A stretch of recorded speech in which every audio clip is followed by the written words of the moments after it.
Hello and welcome to the Geocurrents lecture series on the historical geography of U.S. presidential elections.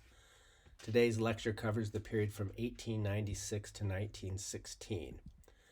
The main themes are going to be the period in the early 1890s when the United States was experiencing a significant degree of economic and political stability, which led then to the realigning election of 1896.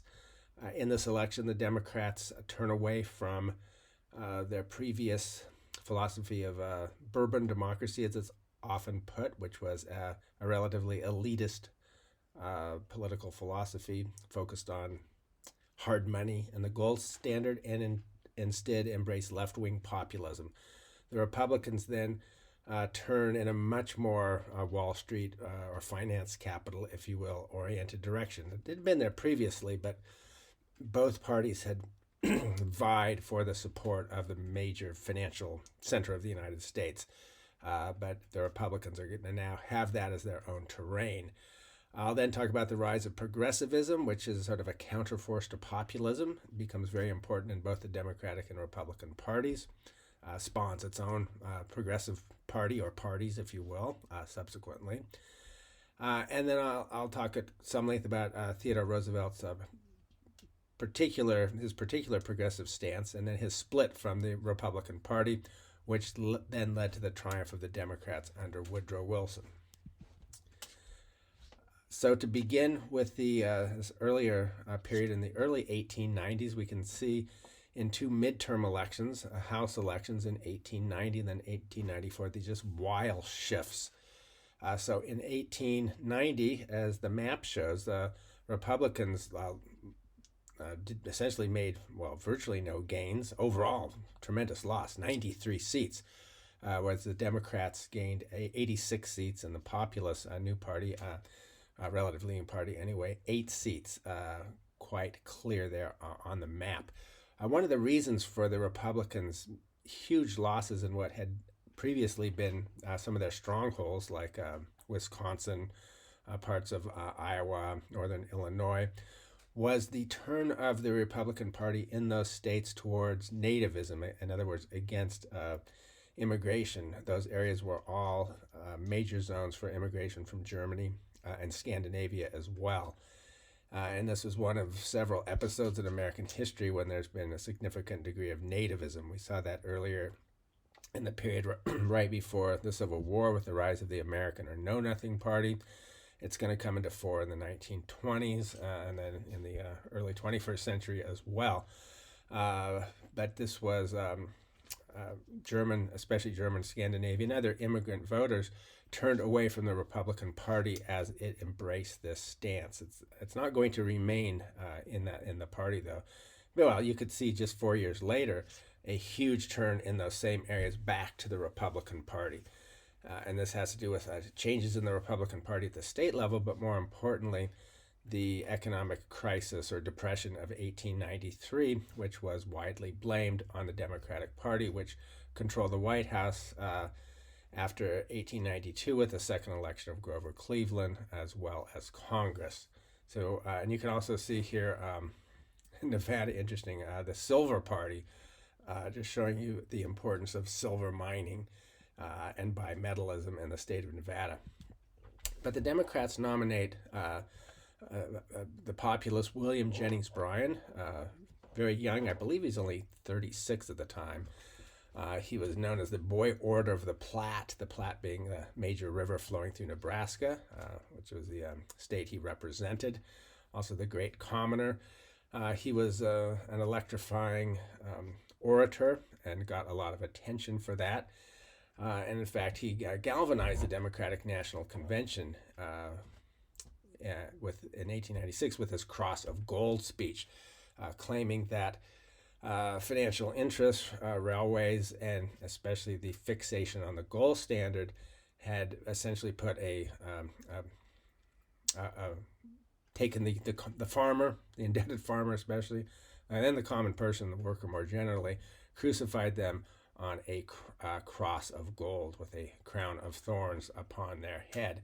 Of crucifixion metaphor. William Jennings Bryan was very much a fundamentalist Christian.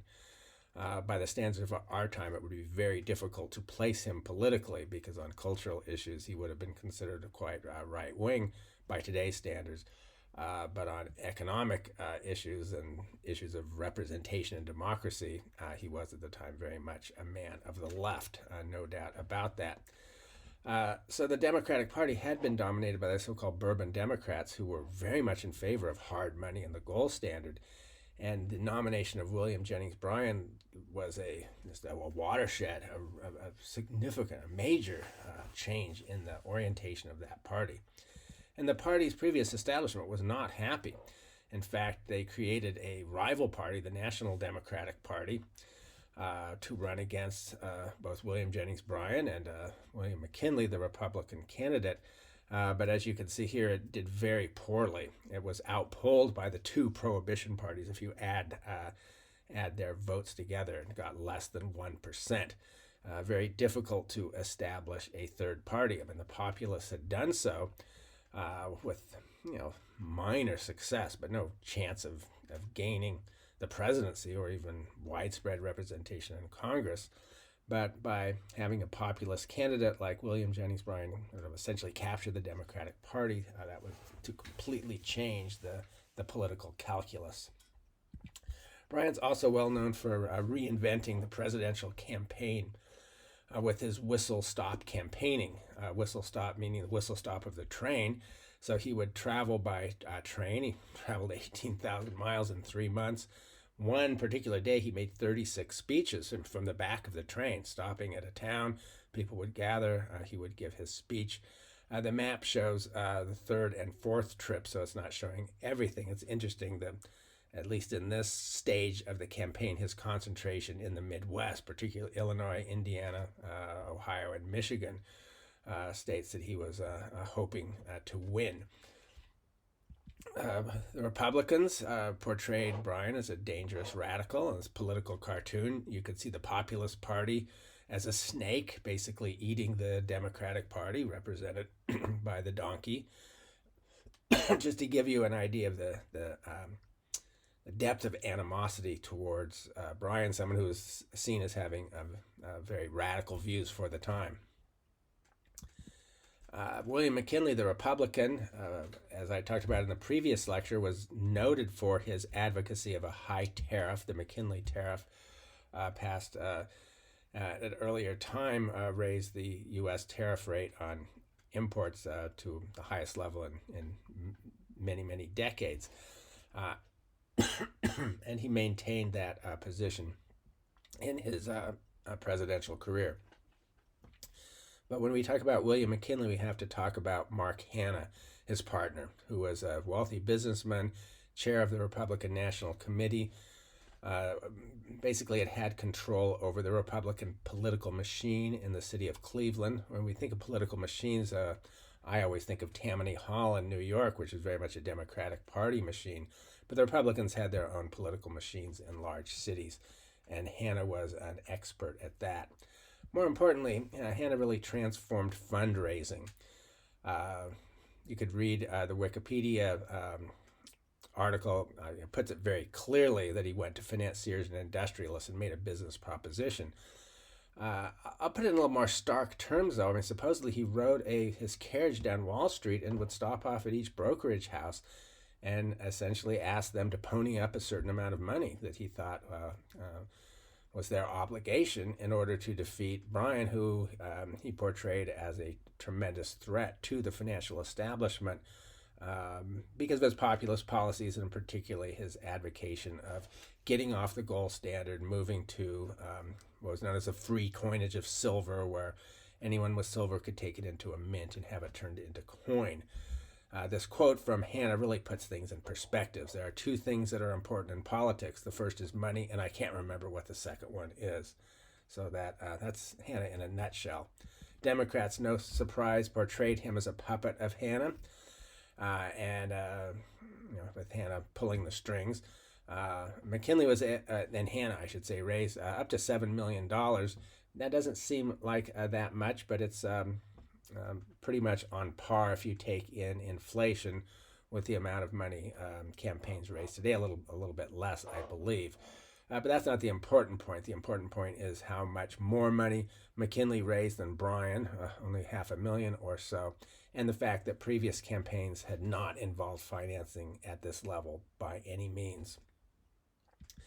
In their campaign, McKinley and Hanna claimed that their policies would help workers. The idea being that if you put up a large tariffs and have other policies that are friendly to big business will thrive, and as it thrives, it will pay its workers more, and they'll be happier, and all good things will come about. Interesting, there's some similarities with the Republican campaign of Donald Trump in 2024, wanting to put tariff barriers up and arguing that that would be very helpful for salaries of working people. You can see how extreme McKinley was with this quote. Under free trade, the trader is the master and the producer the slave. Protection is but the law of nature, the law of self-preservation or self-development. Democrats, no surprise, were not at all convinced. I showed you a Homer Davenport cartoon earlier. Here's another one with Mark Hanna in a chair with his feet on large bags of money, and then you could see the skull of labor in the bottom left, and some shivering, huddling people outside. And then they just use Mark Hanna's words: "I am confident that the working men are with us." Well, actually, a lot of them were, as it turns out. McKinley conducted what's known as a front porch campaign. Unlike Bryan, he did not travel. Essentially stayed at his home in Canton, Ohio.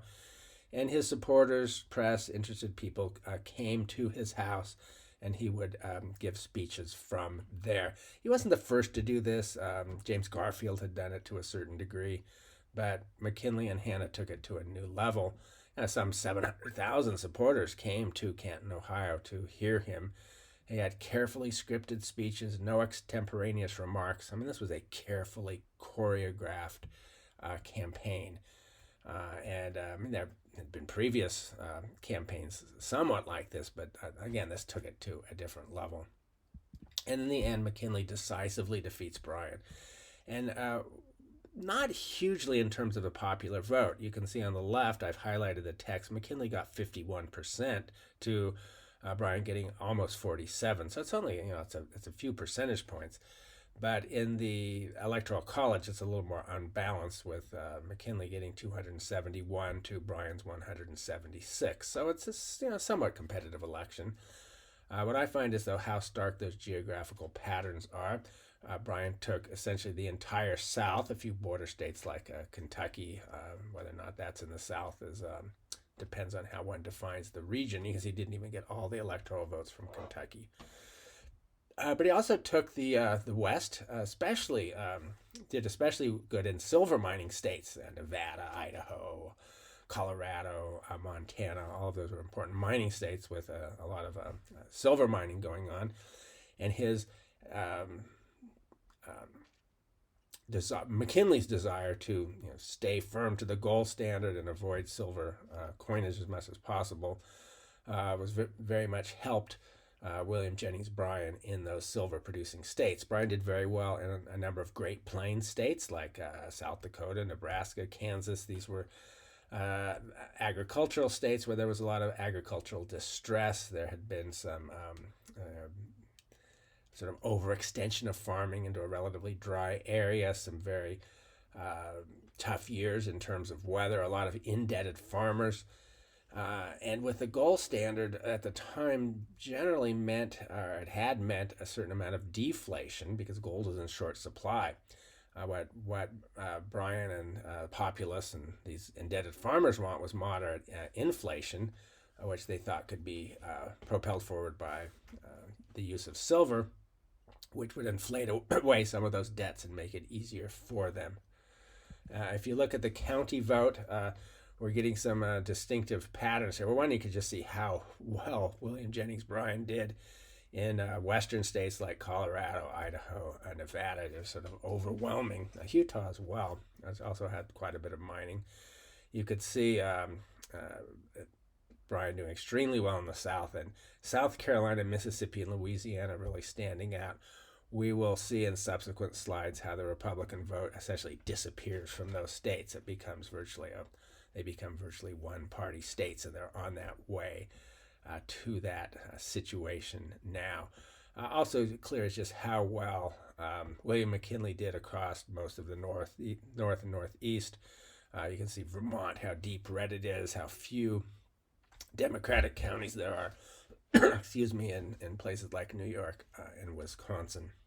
I did put a little call out there for an other vote indicated on this Wikipedia map for a number of counties in California, and I was really perplexed by this. I showed you the other parties. There was the National Democrats, this old Bourbon Democrat Party, a couple Prohibition parties, one far left Socialist Labor Party. They got tiny amounts of votes. Apparently there was just an error, because if you go to the Wikipedia's map on California in the same election and look at those same counties, I mean, Madera County was colored green in the previous map, and in actuality, William Jennings Bryan took it handily with 61% of the vote.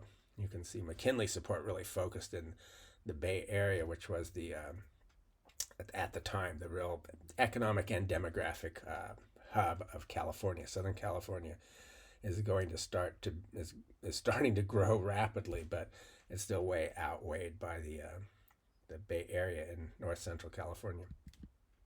McKinley even takes New York and Boston, which had large Irish and other immigrant populations, very powerful democratic machines, had been voting for the Democratic Party for some time.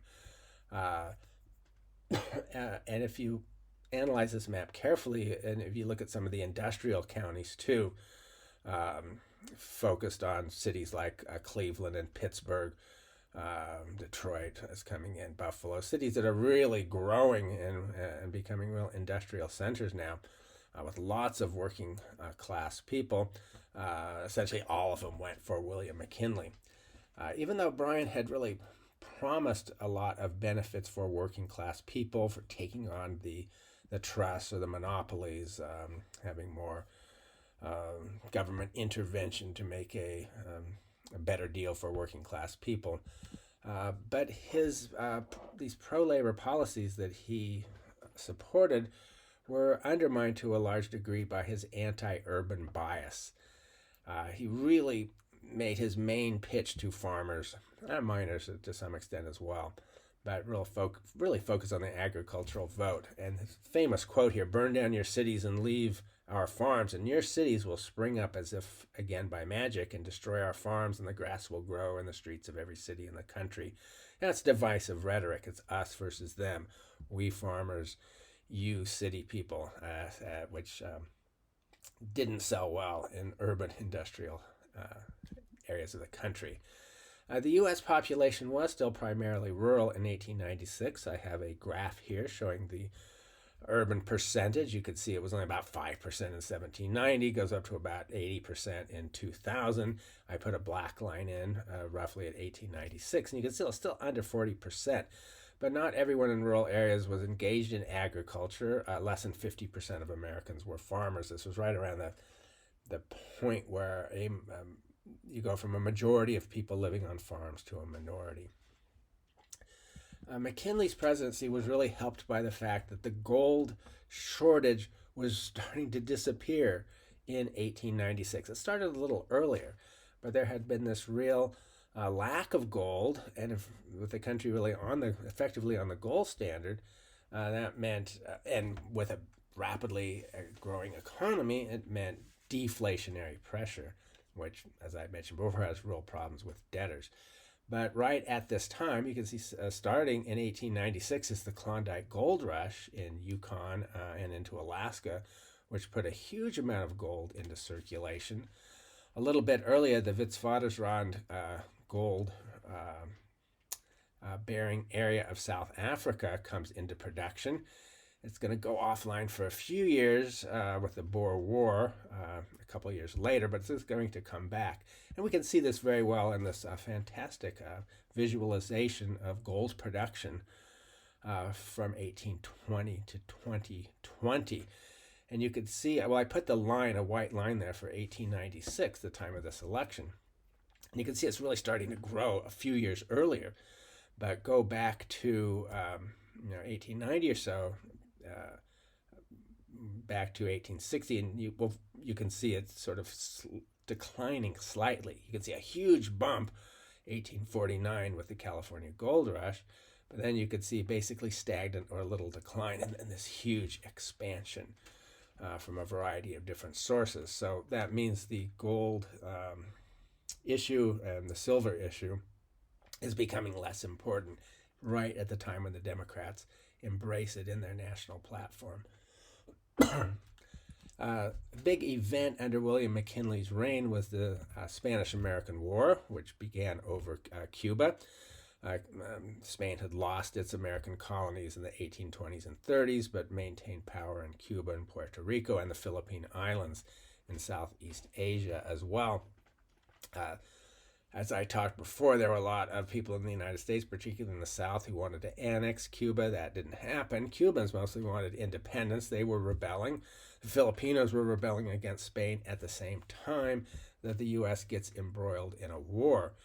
The U.S. wins that war. Cuba becomes independent, although with a lot of strings attached to the United States. Puerto Rico is annexed to the United States, as are the Philippine Islands, which remain a U.S. colony until World War II. Formal independence July 4th, 1946, right after World War II, although they're occupied by Japan during most of the war. Astoundingly, William McKinley had really no idea what was going on in the Philippines. This quote is so extraordinary, I think it's worth reading, where he said, when next I realized the Philippines had dropped into our laps. Well, of course, it hadn't dropped into the laps. It took a war. But anyway, I confess I did not know what to do with them. And one night late, it came to me this way. I don't know how, but it came. We could not give them back to Spain. That would be cowardly and dishonorable. We could not turn them over to France or Germany, our commercial rivals in the Orient. That would be bad business and discreditable.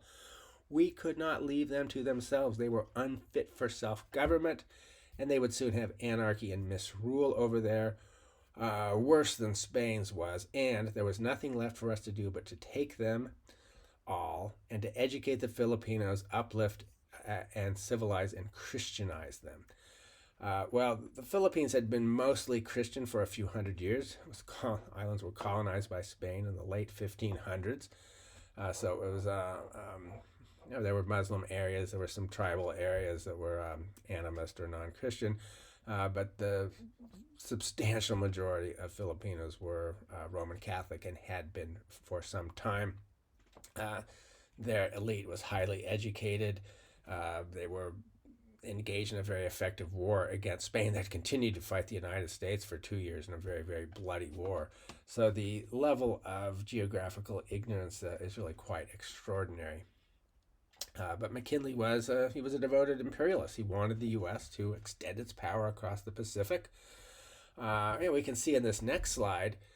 Well, first I'll note that his imperialism was generally quite popular in the U.S., but very unpopular in some quarters, particularly with the Anti-Imperialist League. And we can see in this cartoon William McKinley as the waiter and Uncle Sam at the table, and Uncle Sam says, well, I hardly know what to take first, Cuba, Puerto Rico, or the Philippine Islands. I also noticed the Sandwich Islands, that's Hawaii.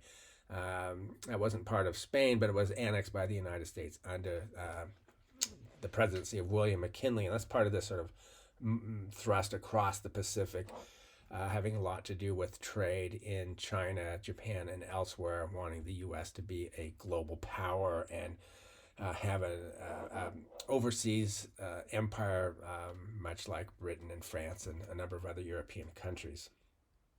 The anti-imperialists are an interesting group because they represented many major political factions. So former president, Bourbon Democrat Grover Cleveland was one of them. William Jennings Bryan, very much so. A couple prominent Republicans, Benjamin Harrison, who had been president, John Sherman, Republican congressman who authored the Sherman Antitrust Act and the Sherman Silver Purchase Act, author Mark Twain, the German-American Civil War general and politician Carl Schurz, who founded the Liberal Republican Party against the corruption of the Grant presidency, was a prominent mugwump, in other words, opposed to corruption under under the possible presidency of James G. Blaine.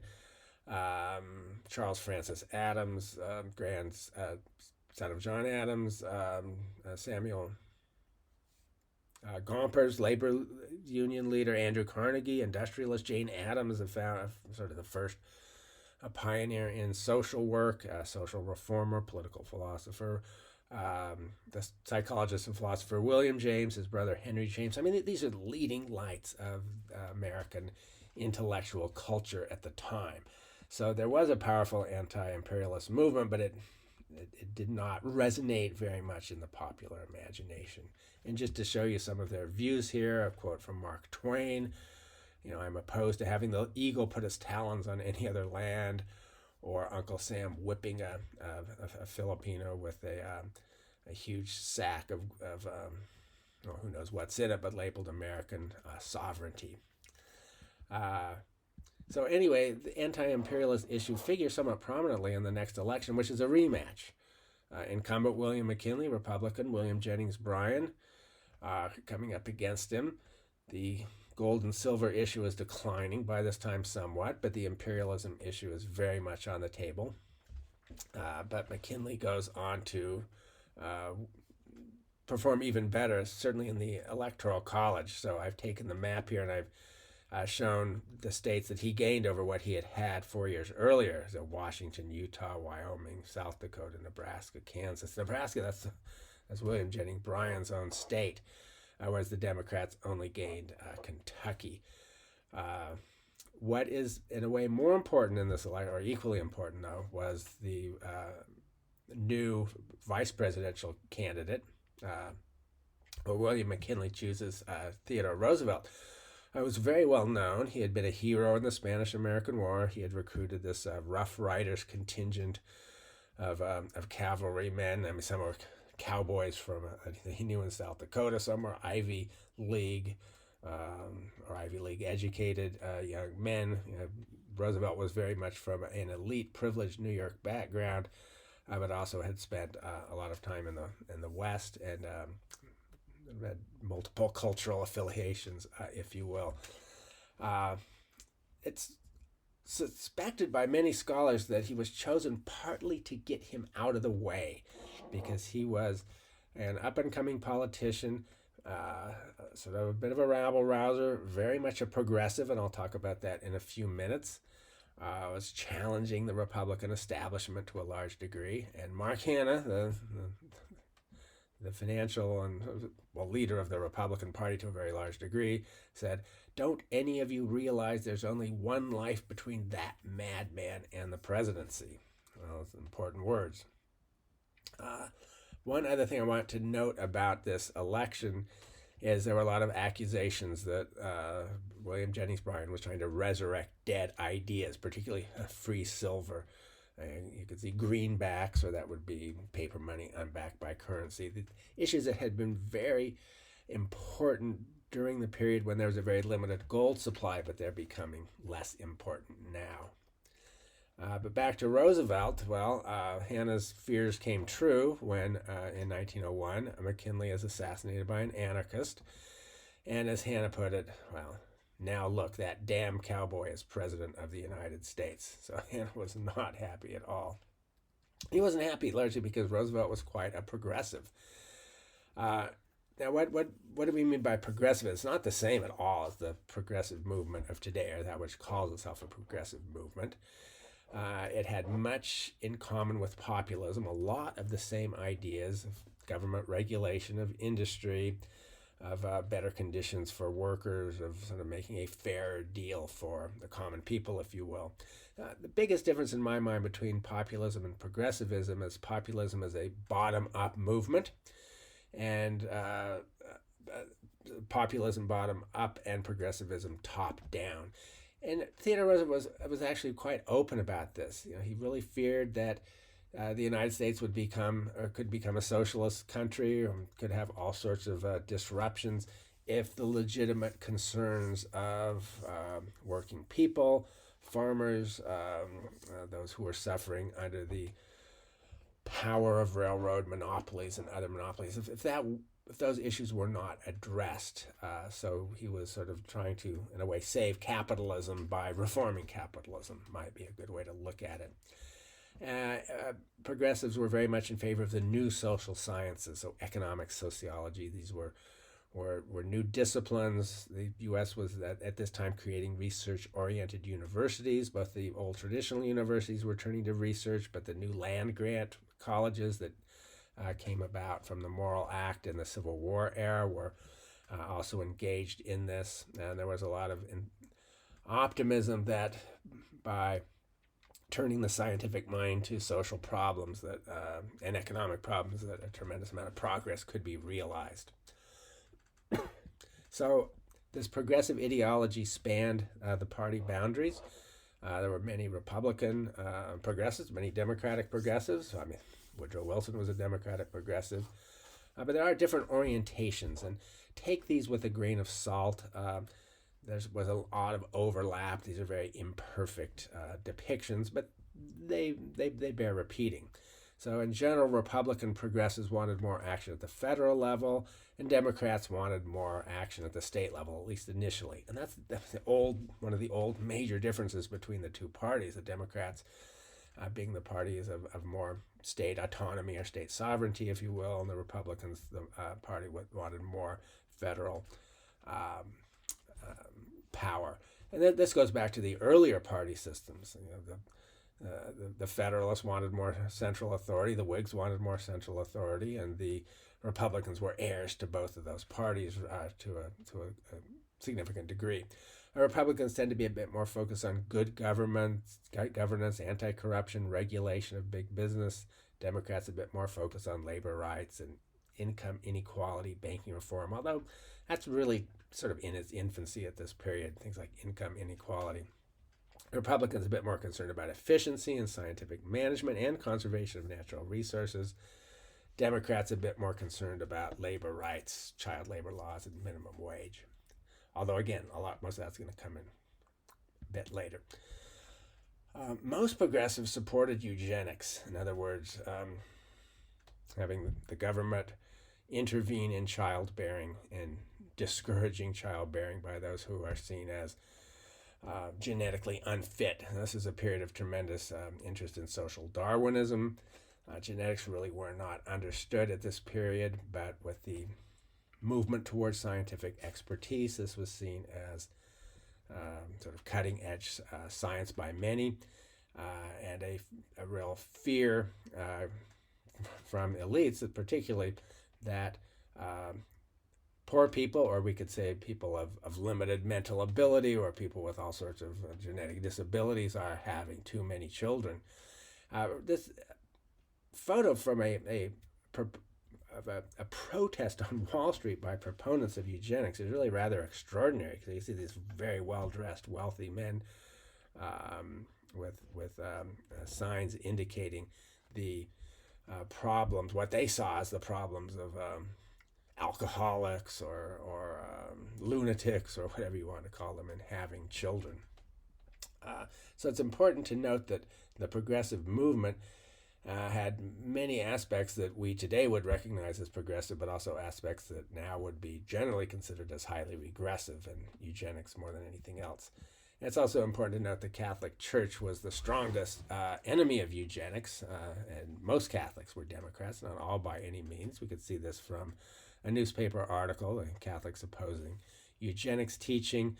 Labor unions, the National Association for the Advancement of Colored People, most Jewish leaders and most socialists were opposed to it. So again, these divisions cut across a number of political lines. I want to say a little bit about the personal biography of Theodore Roosevelt, because it's important to understand if we want to understand his subsequent political career. So I have some photos here. One was he was a boy after he had been breeched, and I'll explain what that means in a few minutes. And then as a cowboy, and then as a politician. So he was from a very wealthy New York family, a very old and influential family. He was very sickly as a boy, had asthma, was cosseted by his mother, didn't get out much. But he took a real early interest in natural history. There's a famous story where he was once, as a fairly small boy, was taken to a fish market, and he saw a dead seal and was just transfixed. And he and I think some of his cousins established a little museum of their own, and he really did everything he could to learn about natural history and history as well. He was a very bookish and intellectually inclined young boy. But then in his teenage years, he undertook a self-transformation process to become tough and strong. Took it to a great extreme, went to South Dakota, and actually became a cowboy. After a personal tragedy, comes back and becomes a politician. But he had a very masculinist approach to life, and really worried about the decline of masculinity and wanted to maintain a rough and rugged sensibility. Now, I have to explain what I mean by breaching here. That simply means he's wearing pants. So he looks. I would look at that and say, well, he looks like he's dressed as a girl. But no, he is actually wearing pants.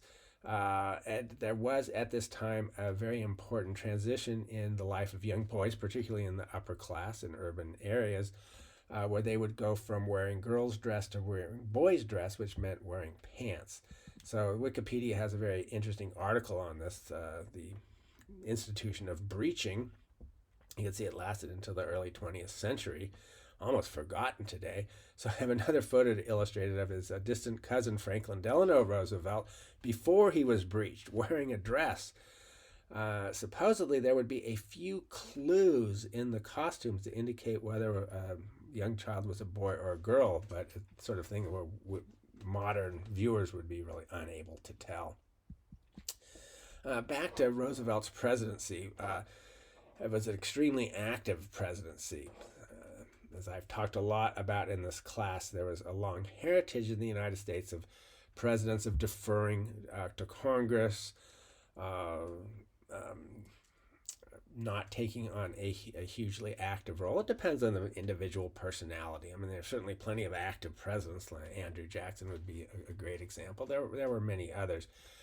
But Roosevelt pushed it quite hard, that he really had an agenda that he wanted to undertake and was able to accomplish a lot. So the Sherman Antitrust Act had passed Congress quite a bit earlier, but hadn't been used all that much. But Roosevelt uses it to break up Northern Securities, a railroad trust, and other monopolies. There was also a lot of problems as the U.S. was urbanizing and industrializing with adulterated foods and fake patent medicines, snake oil, if you will. There had been no oversight. Well, under Roosevelt, the Pure Food and Drug Act is established, the Meat Inspection Act, Department of Commerce and Labor to regulate industry and labor relations. He actively mediated in some strikes, an important 1902 coal strike, strengthened the military, very much a part and parcel of the the imperialist thrust of William McKinley. Roosevelt hated the anti-imperialists, or at least their anti-imperialist views. Began the Panama Canal and so on. He was also the most important conservationist of any president to date. There had been a few movements towards the conservation of natural resource, but not much. But Roosevelt took this on as a personal issue. It was very important to him. He was an outdoorsman. He was a hunter, and wanted to maintain wildlife, partly so that people could hunt it, but also because he wanted to have some aspects of wild land. He was not a preservationist, though. So at the time, there was a big difference between conservationists and preservationists. You could argue there still is today, where preservationists wanted to preserve nature for its own sake. Roosevelt said, well, that's fine for a few crown jewels for national parks, and he did help establish 5 new national parks. There had already been a few national parks, but he established quite a bit of new ones. Also established new national monuments under the Antiquities Act, which were originally just supposed to be historical sites, but Roosevelt and others created virtual national monuments through that act. But more important is the establishment of the national, or a huge enlargement of the National Forest Network. You can see covering 150 million acres. So these were areas of public land that Roosevelt says they're not going to be homesteaded. They're not adequate for farming. We're not going to sell them to logging companies or mining companies. The U.S. government is going to keep them and manage them for sustainable resources. So they would be logged, they would be grazed, they would be mined, but they could also be used for hunting and fishing and hiking, a land of many uses, as they're called. You can see Roosevelt there with John Muir in Yosemite National Park. Muir was the leader of the preservationists, and Roosevelt saw eye to eye with him on some issues, but not with others. And there was going to be a big break at this time over the damming of Hetch Hetchy Valley within Yosemite National Park, a absolutely glorious valley, but was dammed to create a water supply for San Francisco and adjoining areas, which is still intact to this day, and it still occasionally comes up as a controversy. At any rate, back to our presidential elections. In the next election of 1904, this was the first time Roosevelt faced an election because he came in as vice president when McKinley was shot. But he does not face a populist. He faces another Bourbon Democrat. The Democratic Party was so discouraged after 2 defeats of William Jennings Bryan, they decided to go back to their old ways and nominate Alton Parker of New York. You can see on the map there what this means is the Democrats completely lose the West, those silver mining states, all the states in the Great Plains farming states, and you just get this strict north-south divide. And that is essentially a map of the old slave states versus the non-slave states, with a few exceptions: Missouri, West Virginia, Delaware. But otherwise, it is the old free and slave state map, recapitulated, if you will. And if you look at the county level, you can see this extraordinary stark pattern. There are very few counties in the North that went for Parker. Scattered here and there. A lot of those would have had very large Catholic majorities, but there are plenty of counties with large Catholic majorities that did not go for Parker, that went for Roosevelt instead. I have a few call-outs that indicate some interesting counties. You can see Utah, like almost all of the West, solid red, but we have one county in Utah, Washington County. That's where St. George is, which is interestingly Utah's Dixie. The early Mormon leaders, Brigham Young and others, wanted to have self-sufficiency, so they wanted to grow cotton. That's the only place in Utah cotton could be grown. Southerners came in to grow cotton, and it became, at this time anyway, quite politically distinctive. I talked about the German Hill Country in Texas. I talked about Winston County before in Alabama. And I also talked about the distinction in Missouri between Little Dixie, which had been settled by Southern slave-owning plantation owners, versus the Missouri Rhineland, settled by liberal Germans. One other county I haven't talked about, Sampson County in North Carolina. You could see a quite red county surrounded by blue, a county that went for Roosevelt. It had been strongly populist. After the demise of populism, it turned to the Republicans. But there were other counties in North Carolina, eastern and central North Carolina, that didn't make that transition. So I put this in partly just to indicate the importance of county-level political cultures. There'd be sort of a county political elite that often, especially in the South, there's sometimes called courthouse cliques, where they controlled key offices in the county, and that could be very influential to the voters. So we can get these sort of distinctive counties that really are not based on different economy or different settlement pattern, but rather on these sort of historical developments. Roosevelt did, in this election, lost New York City. Now the Democrats are back to a Bourbon Democrat who's favorable to Wall Street and to financial power. So New York switches back. Although interesting, not Brooklyn, or Kings County, which is just south of the label I have there. Lost Boston as well, but kept most of the more urban counties. In 1907, the Republicans suffer an economic blow. There's another economic crisis, a panic, a recession. 1907, as I've talked before in this class, very often a year of economic panic, like 1836 or 1893, results in a big political change as the party in power is blamed for it. That didn't happen this time. for a variety of reasons. It wasn't as severe as some of the earlier panics. But also, Roosevelt placed the blame for the panic, effectively placed it on the ultra wealthy or the malfeasance of the ultra rich. Very famous quotation here about the malefactors of great wealth have arrogantly ignored the public virtue of public welfare, or privately, he said, he complained of their entire unfitness to govern the country and the lasting damage they do by what they think are the legitimate big business operations of the day. So it's very much Roosevelt sort of turning against his own class background. I mean, he grew up in this environment. These were his kin and his friends growing up. But he was very frustrated that large businesses were pushing against much of his progressive agenda and sort of fighting back against them. He had announced that he was not going to seek re-election at the time of his election in 1904. He later came to regret it. But in 1908, he does not run. He wants to do some traveling and hunting adventures, and he chooses his friend William Howard Taft, a Republican who had been the Governor General of the Philippines under McKinley, a very accomplished jurist, lawyer. You can see the Puck cartoon with Roosevelt handing off a baby labeled "My Policies." Notice the guy in the back carrying the big stick that Roosevelt talked about, a club essentially. But as I mentioned, Roosevelt comes to really regret this decision because Taft does not pursue the progressive policies that Roosevelt advocated. Taft was more a hands-off president, and one who thought would defer to Congress, defer to the courts. And he was really much more suited to the judicial than the executive branch, where he is going to end up. And a famous quote here, "Presidents come and go, but the Supreme Court goes on forever."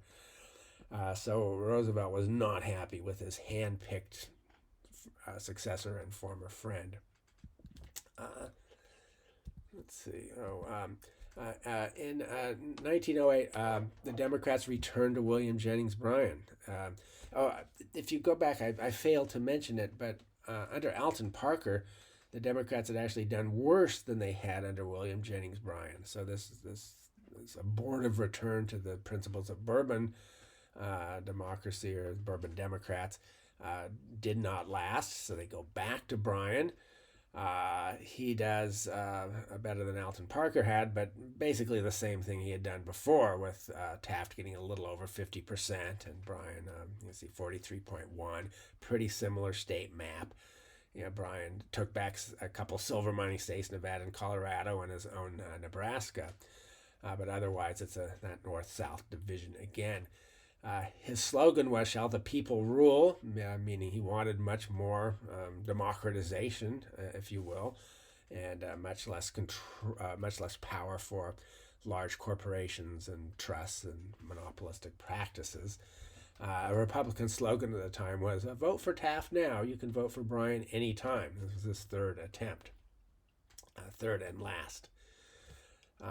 In the next House election, midterm election of 1910, the Democrats made major gains. Not as big as what they had done in 1890, but still a gain of 55 seats, giving them control. You can see 227 versus 161. So, a potential sort of watershed.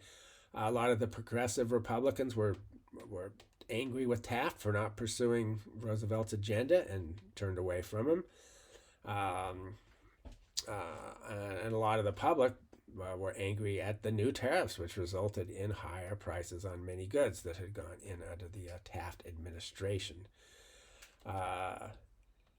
In the next presidential election, 1912, Roosevelt returns and denounces Taft and seeks the Republican nomination.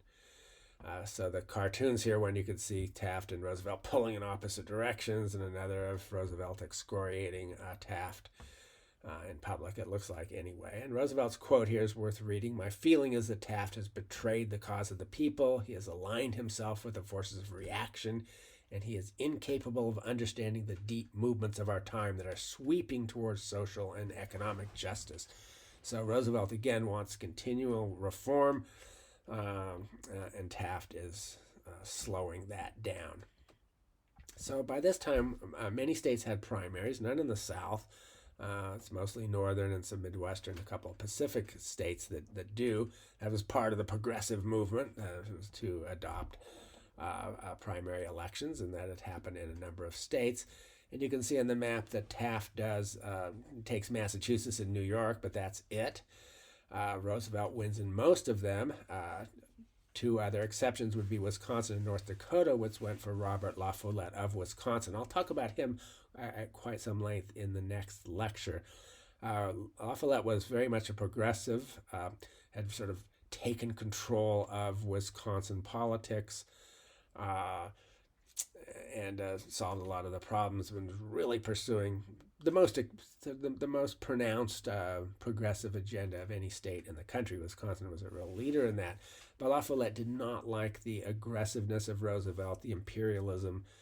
His was an anti-war progressive stance, so very much divided on that issue. But Roosevelt, he wins most of the primaries, but he loses in the convention. Taft wins it pretty easily, gets support from most southern states. Didn't have any Republicans, but they still have delegates. Roosevelt accuses him of having fraudulently selected delegates. It's a nasty mess. And Roosevelt then decides to bolt the Republican Party and establish his own party, the Progressive Party, although it's more often called the Bull Moose Party because that was its emblem, and that's how it was sort of advertised. So Roosevelt puts his hat back in the ring, which means it's going to be a threefold election. Well, actually, to a large degree, a fourfold election, because this was the high point of American socialism, or we'll see that later. While campaigning, Roosevelt was shot, pretty close range, but finishes the speech and famously says it takes more than that to kill a bull moose. I have to illustrate it, his speech, which was 50 pages folded up, which was in his breast pocket, as well as his eyeglass case, and the bullet went through both, slowing it down. It lodged in his chest. He knew that it didn't enter his lungs because he wasn't coughing up blood, but he was bleeding quite a bit. I thought of putting there's a photograph of the shirt, pretty blood-soaked. But he goes on and gives the speech with the bullet, which is, I believe it's going to remain lodged in his chest for the rest of his life. This, not surprisingly, led to a lot of comparisons with the assassination attempt on Donald Trump in 2024. I note that they cut both ways, so that Trump supporters will say, he's the new Teddy Roosevelt, the manly survivor of a gunshot is not going to let him slow it down. Although I think it's important to add the opposite view here, a cartoon which shows Roosevelt with his famous line, "Speak softly and carry a big stick," and then Donald Trump turning that into "bark loudly and do a little shtick," an amusing take on it. The Democrats, on the other hand, turned to Woodrow Wilson, governor of New Jersey. He had made his mark first as president of Princeton University.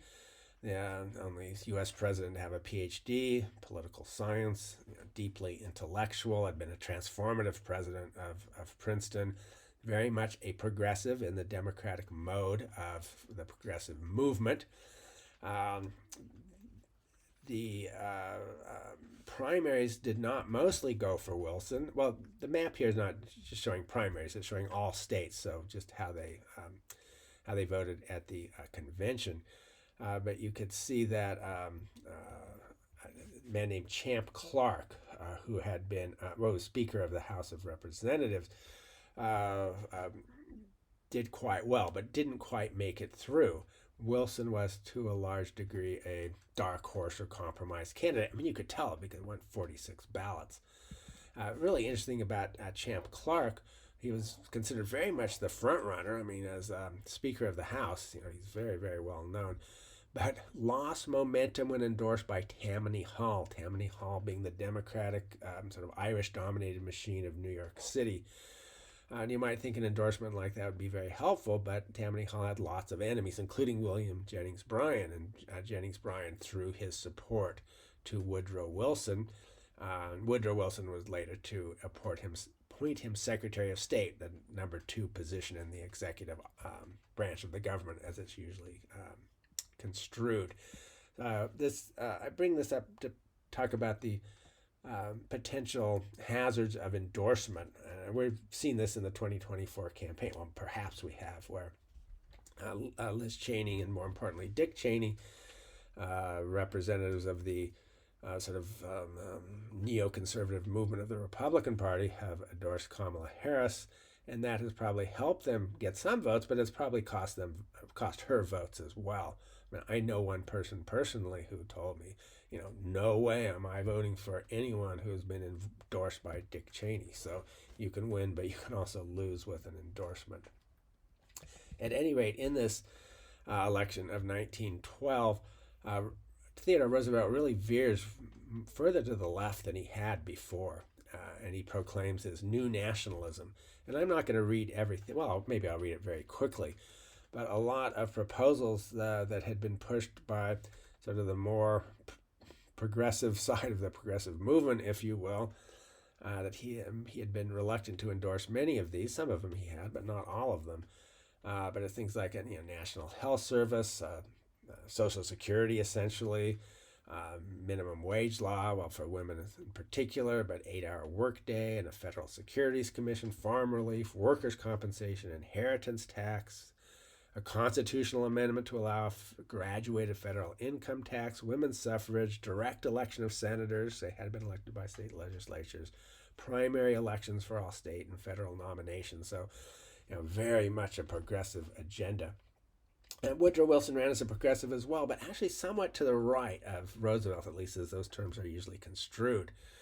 Wilson was noted for saying, if America is not to have free enterprise, it can have no freedom of any sort.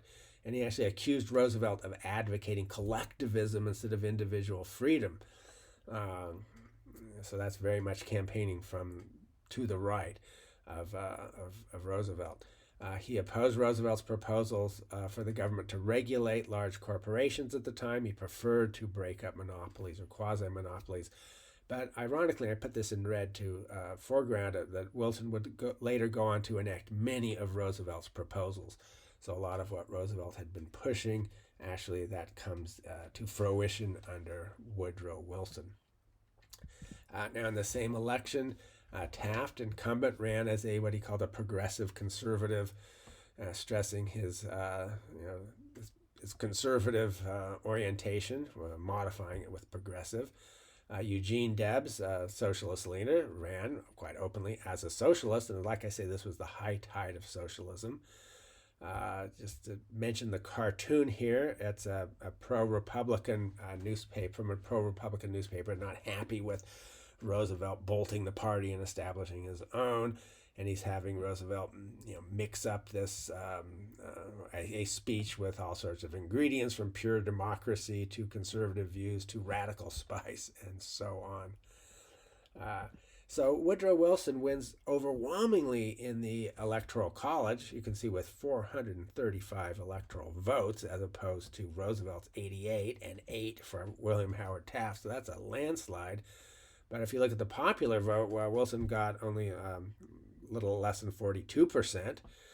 If you were to take Roosevelt's and Taft's together, if the Republicans hadn't split and if everyone would have remained within the party, although that's by no means certain, you could see it was quite a bit above that. And then Taft was 6%. I think I've mentioned before, though, Taft did much better. Debs. Debs was 6%. Debs had done much better in a few states, in Nevada, Oklahoma, for example. A number of counties where he was in second place.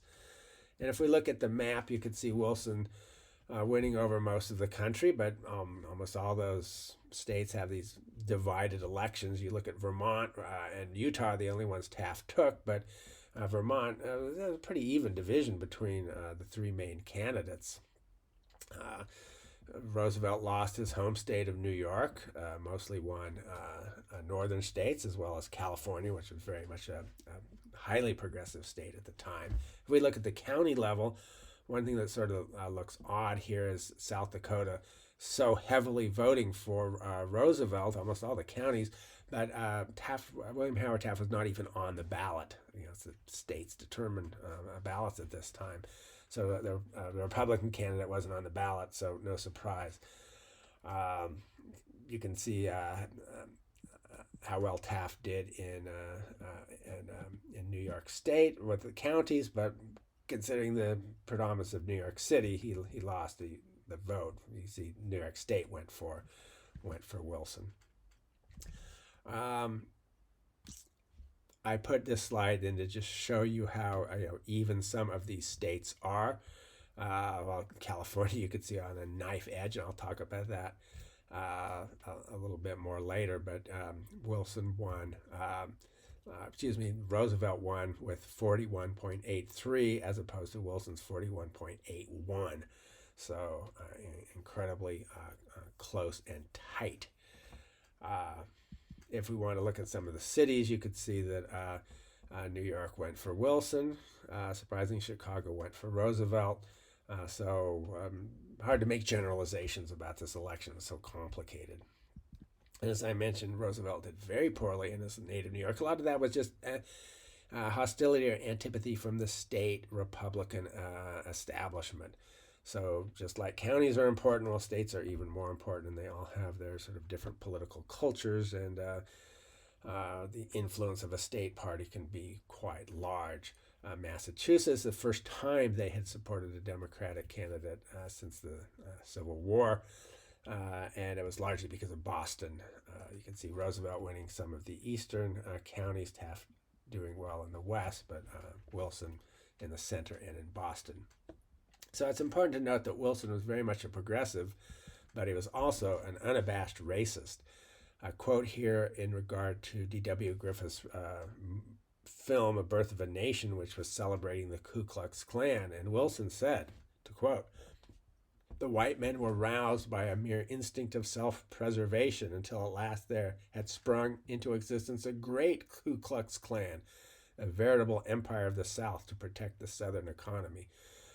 Although Wilson is from New Jersey, his background is Southern, Georgia, I believe, and had from childhood very deeply racist views. He liked to tell jokes about black people. He discouraged blacks from pursuing higher education. He segregated the federal workforce and then fired most of the black workers. He said, "We don't have adequate separate facilities, so sorry." He ignored anti-black race riots, and particularly one in his second term in 1917 in East St. Louis. And this was at the time when the United States was engaged in World War I, which Wilson said was a war to make the world safe for democracy. And as the cartoon says here, "Mr. President, why not make America safe for democracy?" Right before World War I, World War I was raging in Europe, started in 1914, but the United States had not entered it. Most Americans were sympathetic to the Allied cause of United Kingdom and France, and hostile to Germany. But the overwhelming consensus was the U.S. should not be involved in this war. Actually, this war period before the U.S. entered was very good for U.S. farmers in particular because of the huge amount of surge of exports to Europe. But in 1916, Teddy Roosevelt decides a third party isn't going to work. He endorses the Republican nominees who had been on the Supreme Court. Charles Evans Hughes had a reputation for intelligence and integrity. Roosevelt endorses him. That's very important, but privately feared he might become Wilson with whiskers. So we had in this campaign then two people who identified as progressives. Hughes certainly not nearly as progressive as Theodore Roosevelt had been, but he's still sort of in that camp. And Wilson as a Democratic progressive, but they still differed on some issues. Wilson was more progressive on things like a minimum wage or an 8-hour workday, which was something that Hughes thought was the government intruding into business decisions. On the other hand, Hughes was very much in favor of women's suffrage, and Wilson was hesitant. He quoted in 1916, the year of this election, I believe the question of suffrage is one that the states should settle for themselves and the federal government should not interfere. That's classic Democratic rhetoric that had been at that time since the beginning of the party, even before the beginning of the party with the Democratic Republicans of Madison and Jefferson. They stressed sort of a stricter construction of the Constitution and a view that powers that the Constitution doesn't give to the federal government should be reserved for the states. And the states, and by the Constitution, the states were to determine how elections work. A very interesting map, though. Well, it's more than a map. It's a political cartoon, essentially, from Puck magazine, with Lady Liberty wearing a cap labeled Votes for Women. But what the map shows is at this time, all the western states, essentially, except New Mexico, had women's suffrage, and none in the east, none in the south. We only had Kansas outside of the sort of classic western states. And that's really the only instance I know in American political history where there was this east-west divide, with the west, or far west as it might have been construed at that time, really leading on this very, very important issue of women's suffrage. Partly it came about because a lot of western states had a real shortage of women. They were mining and ranching economies, attracted a lot of men, not nearly as many women, and so there was a desire to encourage women to move there, and women's suffrage then was seen as one way to do so. So I think Wyoming was the first state. And that is going to be then, well, what's Lady Liberty doing? She is marching eastward, and not long afterwards, by 1920, women's suffrage becomes the law of the land. And Wilson himself will later on endorse it, but he was hesitant in 1916. Wilson's campaign was focused on the war. His slogan was, "He kept us out of the war," and "America first." Some interesting echoes with Trump's campaign. Hughes, on the other hand, his campaign focus was, "We need to prepare and mobilize for the possibility of war." He wasn't saying we need to go to war, but a lot of people thought that's what he really wanted. And that really helped Wilson, because the anti-war sentiments were very strong. So Hughes had been widely seen as the favorite to win. Now, you look at those earlier maps of how poorly the Democratic Party had been doing until they split in two in 1912. But now in 1916, the Republicans are reunited, so it was thought by many that they would win, but they did not. And you could see Charles Evans Hughes took the two most populous states, New York and Pennsylvania, but yet lost the election. Wilson took the entire South. He took some of the sort of swing states in the Midwest, well, Ohio in particular, took almost all of the West, including California, and won the election. You can see one popular vote by about 3 percentage points or so. The electoral vote was a lot closer. It was actually could have easily gone the other way. Wilson does very well in a lot of farming counties, not all by any means, but a lot of them. You could look at Nebraska, for example, as well as mining counties. World War I was a very good period, as I mentioned before, for American agriculture, mining as well. Huge demand in Europe with the war going on for American goods, and a real reluctance to engage in that war.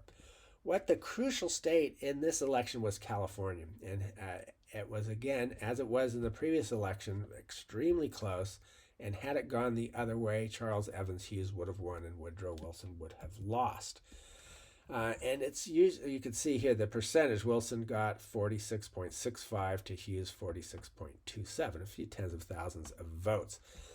And a lot of political scholars have suggested that this has to do with the fact that Hughes snubbed California's very popular progressive governor, Hiram Johnson.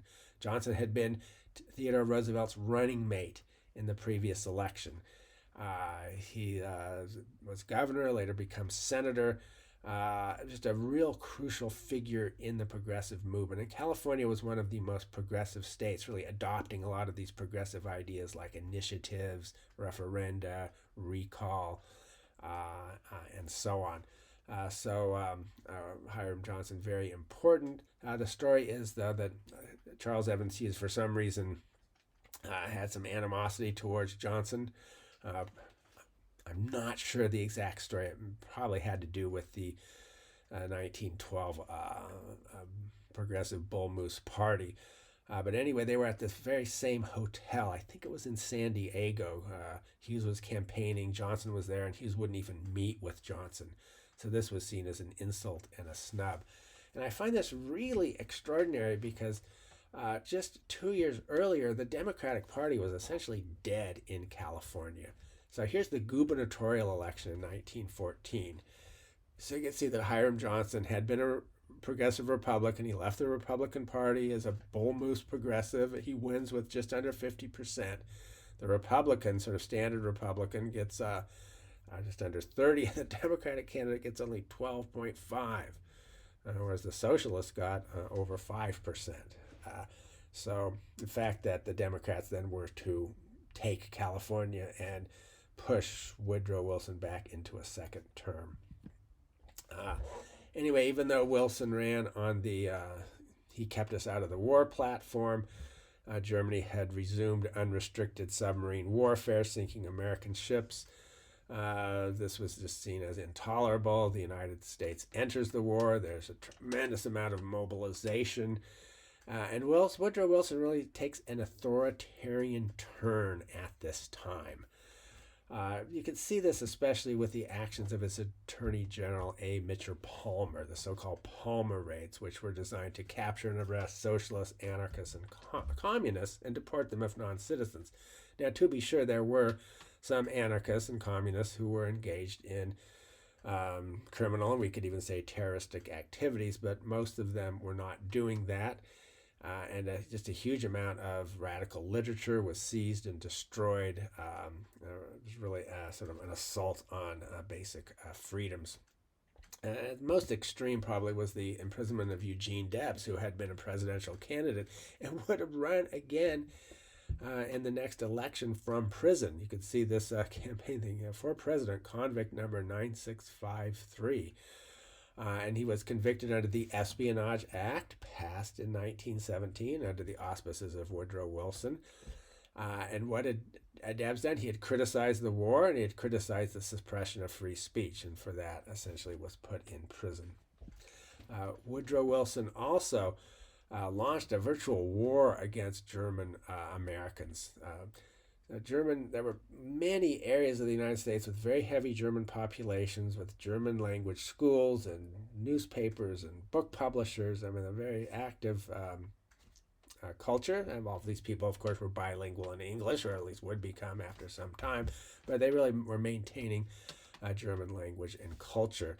And Wilson's line here is very clear, quote, "Any man who carries a hyphen about him," in other words, German American or Irish American or Polish American, "any man who carries a hyphen about him carries a dagger that he is ready to plunge into the vitals of the Republic whenever he gets ready." So, very much a certain take on a nativist philosophy, or a total assimilationist philosophy, that we all have to be Americans. American nationalism is based on American identity, and it should not be adulterated with any other country. And so I have here the abstract from an academic article on this, The War on German Language and Culture, lasting all the way till 1925. German Americans were targets of harassment and discrimination. We will see later on how this cost the Democrats the votes in German American parts of the country in a huge way in the 1920s. And just to emphasize that, a map showing, this is 1990 census, but it's people of German ancestry per 1,000 population. The red counties between 300 and 700 out of 1,000, so 30 to 74%. And you can see a couple of belts there, one in southern Pennsylvania. That's very old. That goes back to early period.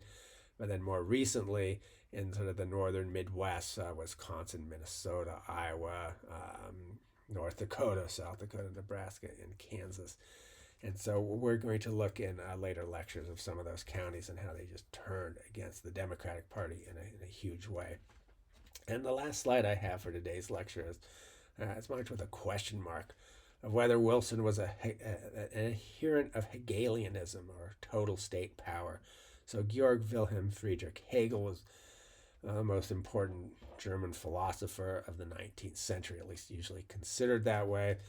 His work was very influential on Karl Marx, although Karl Marx famously turned Hegel on his head, where Hegel believed in something he called absolute spirit, sort of a quasi-religious idea, and Marx turned it into materialism. It's just the economy that's doing it.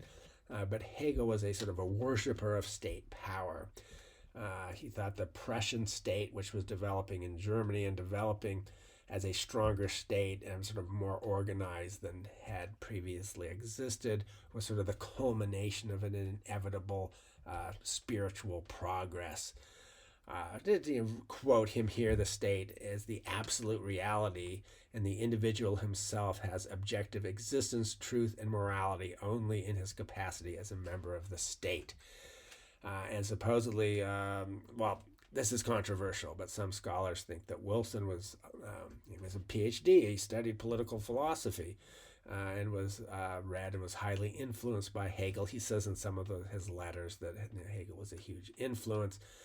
And Hegel certainly viewed the state as sort of an organic, living, growing, evolving entity. And Wilson echoed some of those, and just a desire for a very strong government. This is interesting, too, because it goes very much against what had been the Democratic Party's emphasis on limited state power, at least limited federal power, but also to a very large degree limited governmental power. And some scholars think, though, that Wilson actually didn't believe in that at all. What he wanted was total state power, and that sort of came to the fore during World War I, a crisis situation when he could enact these sort of authoritarian rules of centralized state power. I'm going to pick the story up again with the next lecture, and I'll talk about the very end of Wilson's presidency. He has a debilitating stroke. It's hidden from the public, but his agenda, post-World War I agenda, goes down in flames. The desire for the United States to join the League of Nations, which was to a very significant extent crafted by Wilson and his advisors, all of that sort of goes down. And in the disillusionment that follows World War I, the United States turns in a very much more conservative direction, both the Democratic and Republican parties.